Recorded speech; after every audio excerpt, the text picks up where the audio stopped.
And the new commander of U.S. and NATO forces in Afghanistan has apologized for the deadly bombing of a medical charities hospital in the country last year.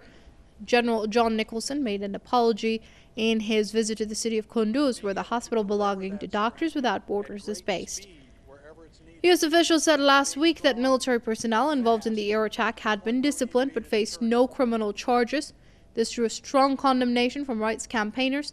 The Pentagon has called the bombardment a tragic but avoidable accident caused primarily by human error. Doctors Without Borders has condemned the strike as a war crime. The charity group has called for an independent investigation into the attack, which killed 42 people in October 2015. Let's speak to Paul Street. He's an author and journalist, as well as a political commentator, and he joins us via Skype from Iowa City. Many thanks for joining us here on Press TV, Mr. Street. Now, is an apology enough? Well, I'd like most Americans to consider if they think it would be enough if someone came to their house and killed their family, would they be satisfied with an apology? Certainly not. People are serving life sentences in prison in the United States for committing armed robberies and committing a felony with an armed weapon. I mean, this of course was a mass murder. It's pretty much the height of the arrogance of empire to think that people should somehow feel grateful or satisfied with a mere apology unaccompanied by actual prosecutions and trials and punishment for such an egregious war crime against humanity. Well, the U.S. claims that this tragic incident was an avoidable accident caused primarily by human error. However, it continues to refuse an independent inquiry into the incident. Why do you think that is so? Well, because it really wasn't. Because it's really sort of part of policy. This is a long-standing aspect of U.S. policy. There was an incident in the 1980s where clearly the United States just flat out, the USS Vincennes shot down an Iranian Airbus in Iranian airspace. Not only was there not an apology after that hideous incident, the commander of that mass murder was later given an award, a commendation, by the White House.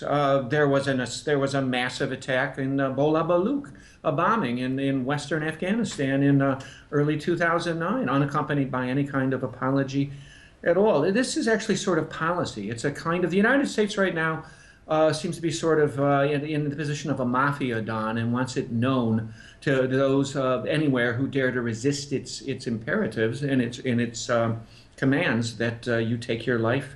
You take your life in your own hands if you defy us.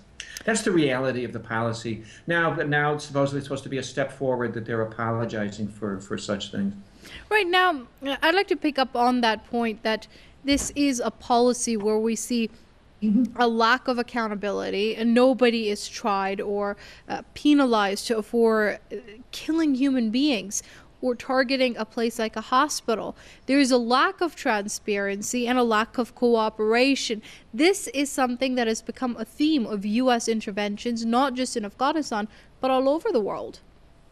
Oh, this has been going on for a long time, but right now there is a kind of myopia and a moral vacuum about these kinds of crimes like none that I've seen in quite some time in this country. It's really quite phenomenal how such incidents and such crimes are utterly missing and absent from the 2016 presidential election. I mean, they just simply are not coming up in the presidential debates.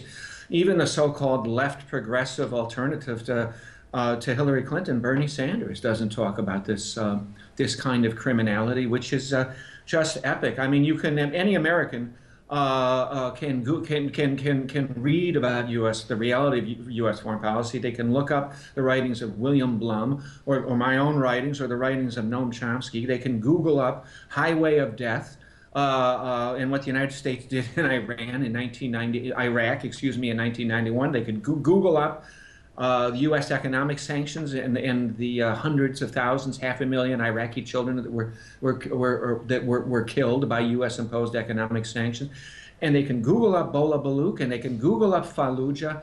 They don't, generally speaking. Many of them are just too busy. They certainly are not encouraged to do so by our media at all, and that's a very sad statement, and that's something that very much needs to change in this country. And are you at all concerned that the outrage as far as the targeting of this Doctors Without Borders hospital goes was because Without Borders rather followed this through? They've been making statements. They're not letting this go. They're pursuing this matter as much as they can, at least, to keeping it relevant. But what about those incidents that don't get reported?